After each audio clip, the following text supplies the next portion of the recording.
Bueno, buenas tardes. Me llamo Antonio Rodríguez Vegazo, soy inspector de Hacienda en excedencia y bueno, hoy pues habíamos pensado hacer una webinar con relación a determinadas obligaciones de carácter tributario. Lamentándolo mucho y pidiendo disculpas desde luego, pues me ha resultado a última hora y por un imprevisto que no puedo eludir estar esta tarde a las 5, que es cuando estaba programada la webinar.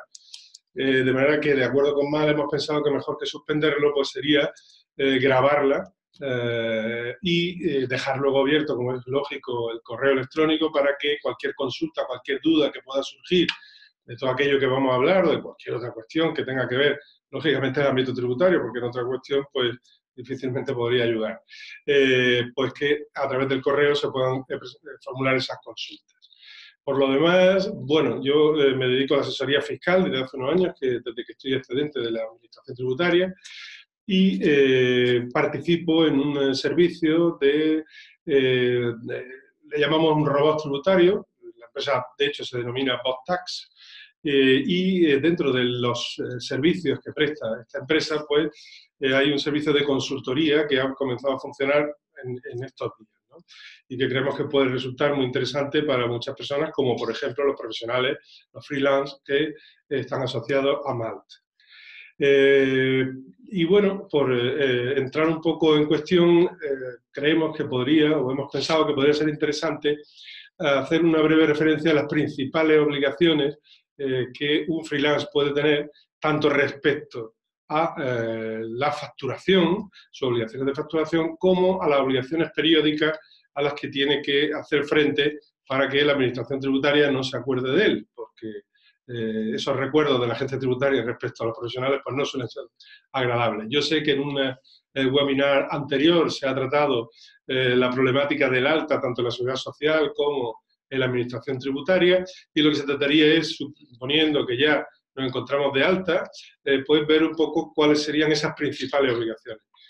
Cuándo y cómo tengo que facturar, quién puede facturar, cuáles son mis obligaciones trimestrales, es decir, qué modelo tendría que presentar, y luego, a nivel un poco pedagógico, tener en cuenta los aspectos fundamentales en lo que se refiere a los servicios que prestan los freelance, porque hay mucha más complejidad detrás de todo esto, pero sí qué problemática nos encontramos cuando nuestro cliente, cuando la facturación se dirige al extranjero, bien sea a un Estado de la Unión Europea o bien sea a un, a un territorio tercero, que no pertenezca a la Unión.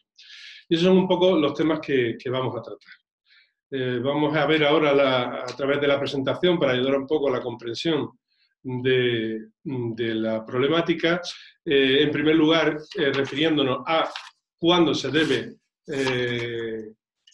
bueno, estas son las cuestiones que, como he avanzado, vamos a tratar, y entrando en la primera de ellas, es decir, ¿cuándo tenemos que facturar? Bueno, pues la normativa del IVA, tanto la ley del IVA, la ley 3792, como el reglamento y el reglamento que regula las obligaciones de facturación, el 1619-2012, pues establecen que por cada operación, esto para cualquier empresario, no ya para un freelance, para cualquier empresario profesional, toda operación, toda prestación de servicios, toda entrega de bienes tiene que facturarse. Es decir, no podemos hacer una prestación de servicios sin su correspondiente factura. Esto no quiere decir, en el caso de los servicios, es fundamental que un servicio no se presta en un instante, no es como una venta que uno compra 1 kilo de sal y instantáneamente adquiero la sal y se debería emitir la factura, o en algunos casos, que no es el de los freelance, la factura simplificada o vulgarmente conocidos como tickets. Un profesional, un freelance, tiene que emitir factura por cada operación. Ahora, como no se produce de manera instantánea en el tiempo, sino que un servicio puede dar lugar a pues un trabajo continuado en el tiempo, que podrán ser 2 días o podrán ser 2 meses, o incluso, en algunos casos, incluso un trabajo de muchos meses o más de un año. Bueno, aquí lo que se establece es que habrá que emitir una factura cuando se termina la prestación de servicios, salvo que se reciban anticipos. Cuando se recibe un anticipo antes de que finalice el servicio, a modo de provisión de fondos, o porque se establece un plan escalonado de cobro, cada vez que se cobra hay que emitir una factura, porque cada vez que se cobra se devenga el impuesto.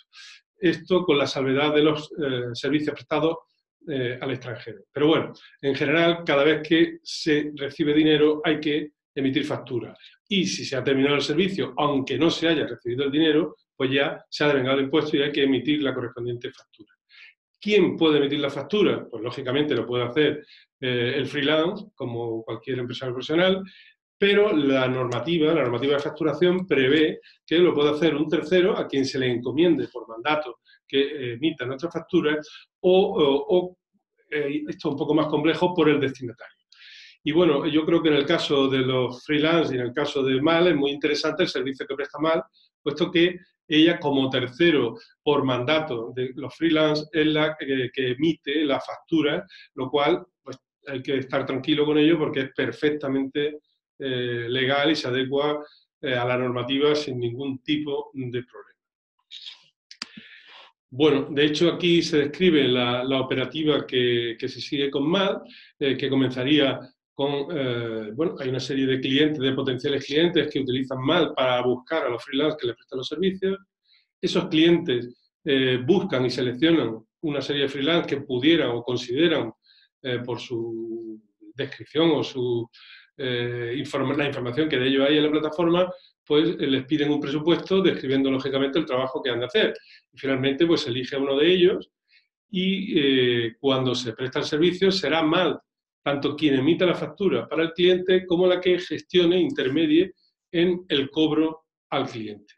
De manera que, al final, tanto la petición de servicios como la elaboración de los presupuestos, como la emisión de la factura, como el cobro, se gestiona todo a través de MAL, lo cual yo creo que, bueno, pues facilita, porque al final el freelance se tiene que dedicar a lo suyo, como casi todo el mundo. Cuando nos metemos en cosas de las que no sabemos, normalmente patinamos.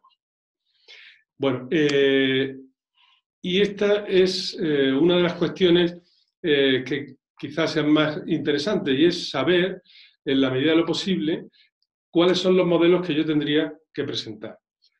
Trimestralmente, que será lo normal, porque rara vez un freelance pues, va a estar incluido en un registro que existe, que se le llama REDEME, porque es un registro para poder pedir la devolución mensualmente. Normalmente los profesionales, como tienen mucho valor añadido, les sale ingresar, y es muy poco frecuente, aunque podrían hacerlo, que estén incluidos en ese registro que habilita para pedir la devolución cada periodo de declaración. Lo digo porque ello nos lleva a la obligación de declarar mensualmente. Yo voy a obviar esa posibilidad, aunque tampoco quería que no costara por no inducir a error, pero en el caso mayoritario, inmensamente mayoritario, de que las declaraciones sean trimestrales, bueno, pues tampoco pretendía asustar con tantos modelos como están apareciendo ahí. Pero la realidad es que en la práctica totalidad de los casos, de todos esos modelos habrá que presentar, pues muchos de ellos no, desde luego. El que sí será más habitual es el modelo 303, que es una declaración de IVA. En principio, pues no tiene gran complejidad para un profesional que se dedica a prestar servicios a que emita o le emitan sus facturas y que lo único que tendrá que hacer es pues consignar en el IVA devengado las facturas que haya emitido con el correspondiente base y cuota, y en el IVA soportado, pues aquellas que haya soportado y que estén relacionadas con su actividad. Y la diferencia pues resultará la cuantía que haya que ingresar. El modelo se presenta, se puede domiciliar el pago siempre que se haga al menos 5 días antes del vencimiento del plazo para declarar, y si no, pues se puede pagar con lo que se llama un NRC, un número de referencia completo, que se puede obtener o bien por internet en banca electrónica o bien acudiendo a cualquier entidad financiera. Eso le quiere decir el modelo, el periodo, la persona que quiere hacer el ingreso y el importe. El banco lo carga en cuenta y con ese NRC, a la hora de presentar por internet, pues se puede presentar. Luego hay otros modelos que no he querido dejar de hacer y de que costen ahí, que la realidad es que no parece fácil que sean necesarios, pero pudieran llegar a hacerlo, ¿no? En primer lugar, el modelo 111 de retención. Este modelo lo tendremos que presentar si tenemos, a su vez, personas contratadas. No es lo normal, por eso decía que no será corriente que se trabaje. Pero sí pudiera haber algún tipo de colaboración de otro profesional que nos lo preste y nos facture a nosotros. En ese caso, como serían rentas sometidas a retención en la fuente, pues el freelance que pague a otro colaborador tendrá que retenerle e ingresar esa cantidad a Hacienda. Y eso se hace en el modelo 111, que luego lleva un resumen anual. Pero, insisto, solamente si tenemos trabajadores por cuenta ajena trabajando para nosotros, o pues, quizás sea un caso algo más posible o más frecuente, lo posible son los dos, pago a otros colaboradores, habría que presentarlo. ¿Qué puede ocurrir también? Que utilizamos un local. Si estamos utilizando un local donde desarrollamos nuestra actividad, una oficina, en fin, lo que sea, y estamos pagando un alquiler, pues también los alquileres, los rendimientos del capital inmobiliario por el arrendamiento de inmuebles de naturaleza urbana están sometidos a retención del 19%. Pues lo mismo, cuando le pagamos a nuestro arrendador, le tenemos que retener el 19% e ingresarlo a la hacienda pública. ¿Cómo se ingresa? Con ese modelo 115, que es trimestral. Y por último, trimestralmente, y esto será muy raro en un freelance porque sus ingresos están sometidos a retención, pero si por alguna razón no llegasen nuestros ingresos sometidos a retención al 70% del total de los ingresos, es decir, si lo que hacemos, normalmente que hiciéramos para particulares que no nos practican retención, fuese muy significativo, más del 30%, en ese caso sí hay que presentar un pago fraccionado modelo 130. Pero en el caso general, alguien que no tiene colaboradores ni trabajadores, alguien que trabaja en su casa y que no paga alquileres, y alguien que todo lo que factura ha llevado su correspondiente retención, o al menos más del 70%, trimestralmente solo tiene que presentar el modelo 303. Y por último, lógicamente, pues cada año hay que retratarse con la agencia tributaria con la declaración de la renta, el modelo 100, que como sabéis, pues empieza normalmente el 2 de abril, el 6 de abril, el 5 de abril, cada año se va determinando, pero suele ser en los últimos años por esa fecha el comienzo de la campaña de renta. Finaliza el 30 de junio, salvo que sea sábado o domingo, en que se traslada al siguiente lunes, que puede ser el 1 o el 2 de junio. Pero en general suele ser el 30 de junio. Finalmente, anualmente también hay que presentar un modelo 347 de operaciones con terceros, donde hacemos constar trimestralizando por cada trimestre natural del año los importes de cada cliente proveedor o de cada persona a la que le hemos prestado un servicio o de la que hemos recibido un servicio, ese modelo 347. Afortunadamente, muchas veces el modelo no hay que presentarlo si nuestros ingresos, nuestros gastos ya han llevado retención, porque evidentemente la administración tributaria, a través de la retención, controla a quién le hemos pagado y de quién hemos cobrado. Quiero decir, si por ejemplo hemos satisfecho a un colaborador una factura y le hemos practicado retención que hemos ingresado en el modelo 111, las operaciones con ese proveedor, con ese colaborador, no hay que declararlo en el 347, puesto que ya están controladas por la declaración de retención. Pero, sin embargo, si hemos recibido servicios de una empresa de limpieza o cualquier otro servicio recibido que no ha llevado retención, u operaciones que podemos haber hecho con un particular que no lo ha practicado retención, si han superado a lo largo del año los 3.000 euros, hay que consignarlos en ese modelo. Bueno, ya como decía al principio, muchos modelos, mucha matraca, pero en general, muy frecuentemente habrá muchos freelance que solo tengan que presentar trimestralmente su modelo 303 y anualmente el modelo del IRPF. En el modelo del IRPF, lógicamente, puede haber otras muchas rentas que no tengan nada que ver con la actividad de freelance. Puede haber rendimiento del trabajo, porque se compagina una actividad por cuenta propia con una en régimen laboral o dependencia.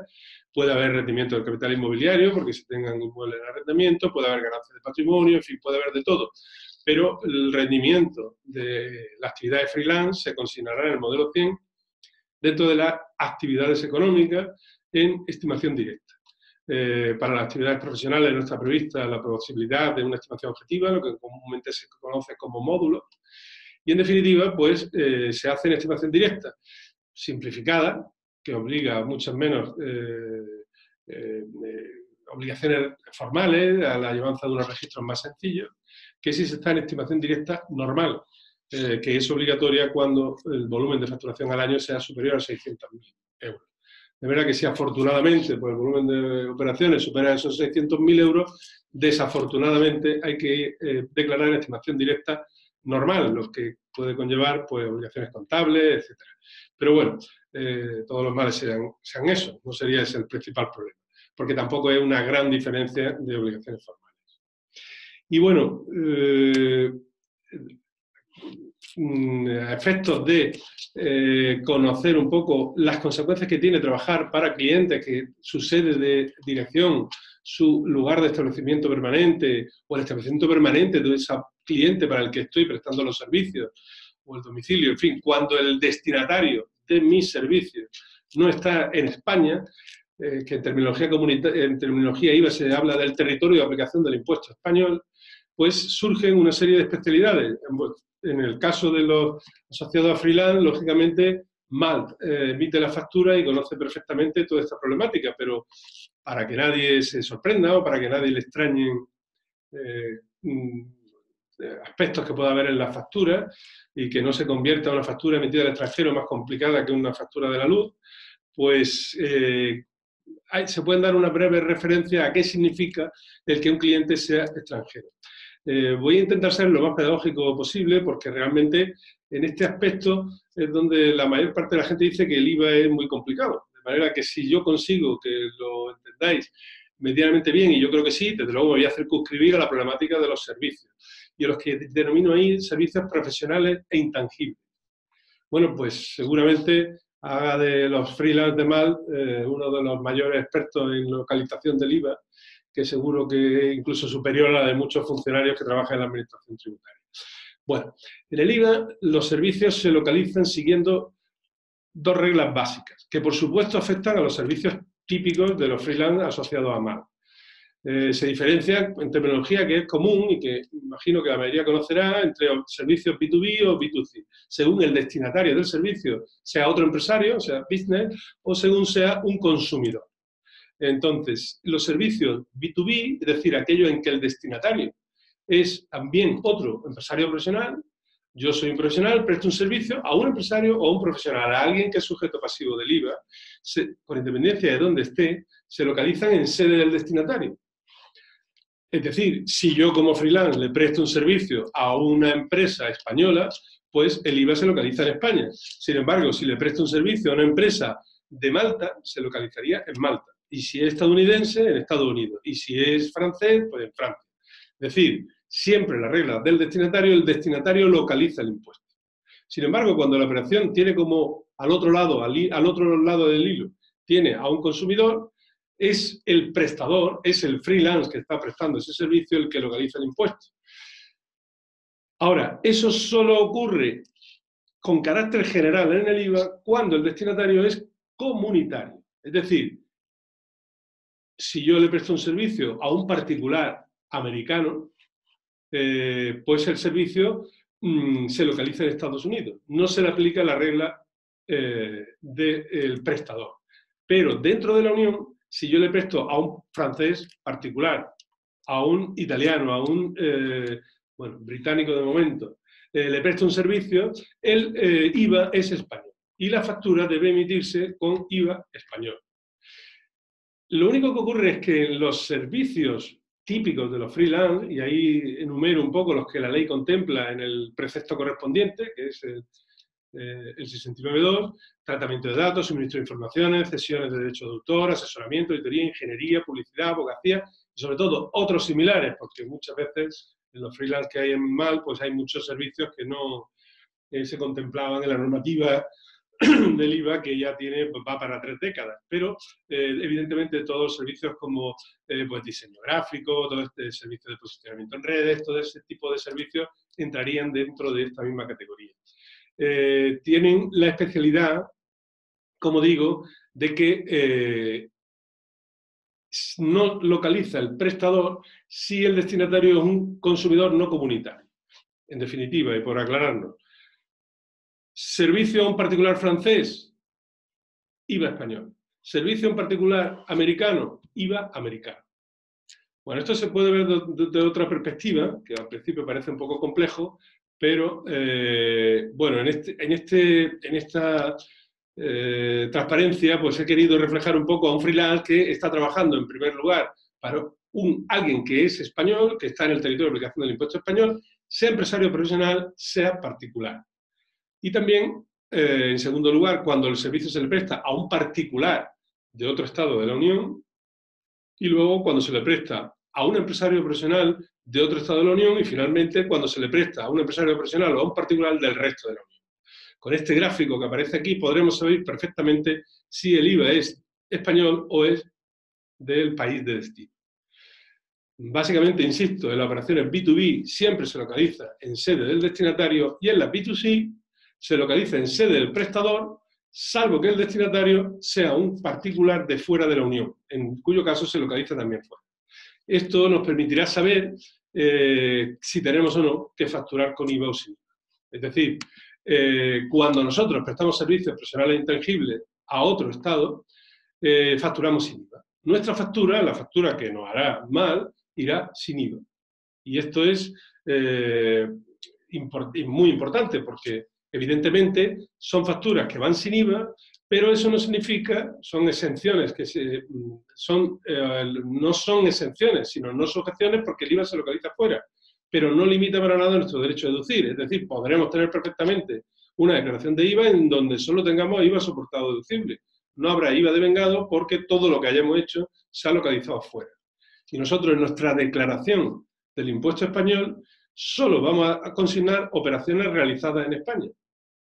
Nunca pondremos en nuestro modelo 303 a presentar en la agencia tributaria ningún IVA devengado fuera, ni ningún IVA que hayamos soportado fuera. Eso es lo que yo suelo llamar, sin mucho éxito, porque no he conseguido que ese término se generalice, lo que llamo el principio de territorialidad del IVA. En mi declaración a la Administración Tributaria Española, IVA devengado en España, IVA soportado deducible en España. En este caso podríamos no tener operaciones y, sin embargo, deducir y obtener la devolución de lo que hayamos soportado. Porque eso sí, aunque no podamos poner las operaciones que hemos realizado fuera, sí que dan derecho a deducir. Porque las operaciones realizadas fuera, que hubieran dado derecho a deducir de haberse realizado dentro, son deducibles en España. Y que nadie le extrañe que tenga una declaración que parecería en principio un poco rara, pero no lo es, ¿no? En su contrario, si tuviéramos una colaboración de un freelancer de otro Estado de la Unión, por ejemplo, o de fuera de la Unión, que nos presta un servicio a nosotros, debería facturarnos sin IVA. Debería facturarnos sin IVA y ahí sí, como es un IVA español, ¿qué es lo que hace la ley? Pues si alguien que es de fuera hace una operación que es IVA español, le echa el muerto del impuesto, la carga del impuesto al español. Es como, a ti si te conozco, sé quién eres, sé dónde vives y a ti te voy a encontrar. De manera que, como ese freelance o ese colaborador francés, italiano o estadounidense me ha facturado sin IVA, yo tengo que hacerme cargo del impuesto y se le llama, en terminología comunitaria, IVA autoliquidado, porque es un IVA que consignaré tanto arriba, en el devengado, como abajo en el soportado deducible. Un poco, yo me lo guiso, yo me lo como. Yo me pongo el IVA arriba, me pongo el IVA devengado de la operación que ha hecho ese colaborador del extranjero y me lo pongo también como deducido. Y por eso se llama autoliquidado, porque en el fondo es un poco el mismo efecto que si se lo hubiese pagado al colaborador el IVA, puesto que ponerlo arriba es pagar directamente a la agencia tributaria y ponerlo abajo es deducir. El efecto es el mismo, pero hago responsable del impuesto a alguien al que puedo, sin carácter peyorativo, al que puedo perseguir, que a un proveedor estadounidense, pues, en general este mecanismo de la autoliquidación, que nosotros le solemos llamar del sujeto pasivo invertido, de inversión del sujeto pasivo, se hace por temas de fiscalidad internacional y en otros casos, muchas veces por lucha contra el fraude. Porque, y con esto casi concluiría, el problema del IVA, yo recuerdo un compañero que fue además director de inspección, director general de inspección, que decía que el IVA es un impuesto donde la gente va repartiendo créditos frente a la hacienda pública.